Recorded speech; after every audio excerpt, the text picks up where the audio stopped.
আমিনুল ইসলাম বুলবুলের পর পাকিস্তানের মহসিন নকভির বাউন্সার।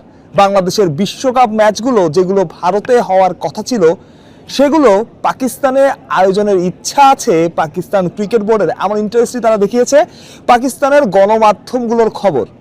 এখন আপনাদের বলি এই স্ট্যান্ডটা কেন এবং এই সময়ই কেন। এটা একটা বার্তা যে পাকিস্তান বাংলাদেশের পক্ষেই আছে এবং সাথে সাথে আপনি চিন্তা করেন ভারতে বিশ্বকাপ, ভারত কখনোই চাইবে না সেই বিশ্বকাপের ম্যাচগুলো বা তাদের বিশ্বকাপ পাকিস্তানে চলে যাক, এটা একটা সোজা হিসেব। কিন্তু যখন এই ব্যাপারটা সামনে আসবে তখন ভারতের হাতে শ্রীলঙ্কা ছাড়া আর কোনো অপশনও থাকবে না।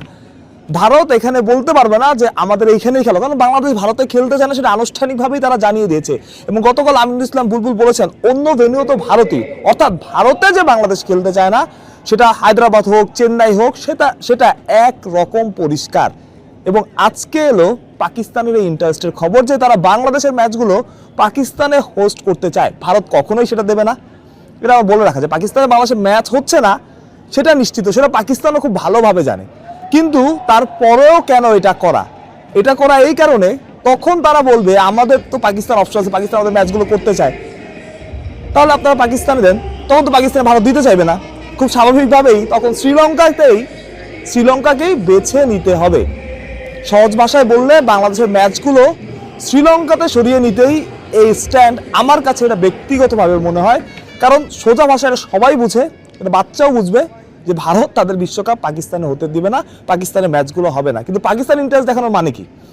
মানে হচ্ছে বাংলাদেশের কাছে শ্রীলঙ্কা ছাড়াও আরেকটা অপশন আছে যারা বাংলাদেশের ম্যাচ হোস্ট করতে চায়, অর্থাৎ বাংলাদেশ এখানে শক্তিশালী।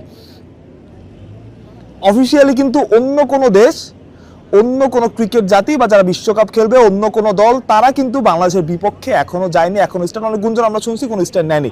তবে বাংলাদেশের পক্ষে একটা শক্তিশালী স্ট্যান্ড পাওয়া গেছে। এখন যদি যেটা বলছিলাম শ্রীলঙ্কায় খেলতে অস্বীকৃতি জানা, তখন পাকিস্তান বলবে যে তাহলে আমরা তো অপশন আছে, আমরা তো চাই যে আমাদের এখানে ম্যাচগুলো হোক। পাকিস্তানও জানে তাদের ওইখানে ম্যাচ হবে না, ভারতের বিশ্বকাপ তাদের দেশে যাবে না। কিন্তু বাংলাদেশের জন্য যে ভালো ব্যাপারটা সেটা হচ্ছে বাংলাদেশের হাতে এখন অপশন আছে। বাংলাদেশ বলবে তাহলে আমাদের শ্রীলঙ্কা দেন, এত অপশন তো আমরা ছেড়ে দিলাম, পাকিস্তান আমরা খেলবো না, কিন্তু তাহলে তো আমরা শ্রীলঙ্কা দিতে হবে, কারণ আমরা তো ভারতে খেলতে চাই না। এই জায়গাটায় ঠিক এই জায়গাটার এই কারণটাতেই, এই স্ট্যান্ডের কারণে বাংলাদেশ একটা শক্তিশালী জায়গা পেয়েছে। আপনারা আশা করি বুঝতে পেরেছেন বাংলাদেশের হাতে এখন অপশন বেশি। বাংলাদেশি এখন সাইকোলজিক্যালি হোক, টেবিলের খেলা হোক, সব কিছুতে এগিয়ে।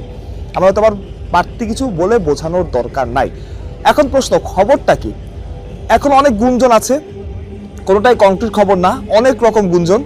সবচাইতে ভালো এবং পজিটিভ যে গুঞ্জনটা সেটাই আপনাদের বলছি, বাংলাদেশের ম্যাচগুলো শ্রীলঙ্কাতেই হয়তো হচ্ছে এবং একটা ম্যাচ চেন্নাইতে বা ভারতের অন্য কোনো ভেন্যুতে সরানোর কথাবার্তা চলছে। যে কোনো একটা দলের খেলা, সেটা ইংল্যান্ড হতে পারে বা ওয়েস্ট ইন্ডিজ, তাদের খেলাটা ভারতেই হবে। ট্রাভেলের একটা ইস্যু আছে, অনেক দল ট্রাভেল করতে চায় না, এমন একটা আলোচনা আছে।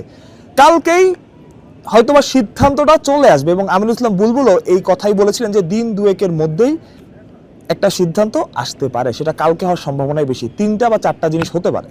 কি হতে পারে? বাংলাদেশের 3টা ম্যাচ শ্রীলঙ্কাতে, একটা ম্যাচ পাকিস্তানে, নয়তো সবগুলো ম্যাচই শ্রীলঙ্কাতে। আর যে 3 নম্বর অপশনটা সেটা হওয়ার পসিবিলিটি সবচাইতে কম। এখন পর্যন্ত মনে হচ্ছে যে বাংলাদেশ বিশ্বকাপ খেলবে না। এটা আসলে আইসিসি থিওরি মানে কোনো ইস্যুর মধ্যেই নাই, কোনো নিয়মের মধ্যেই নাই যে একটা দলকে আপনি বাদ দিয়ে দেন। আপনি ইন্ডিয়ার বেলায় আপনি একই কাজ করতেছেন, আপনি পাকিস্তানের বেলায় এক কাজ করতেছেন, আর বাংলাদেশ টেস্ট প্লেইং নেশন তার বেলা অন্য কাজ করবেন, সেটা আসলে লজিক্যালি হয় না। সব কিছু বুঝে আর আমিনুল ইসলাম বুলবুল তো কাজ করছেন আইসিসি, তিনি জানেন যে কোথায় আইসিসির কোন নিয়মে কি বলা আছে, সেটা বুঝেই তো তিনি এগুচ্ছেন। তো এটা সম্ভাবনা খুবই কম।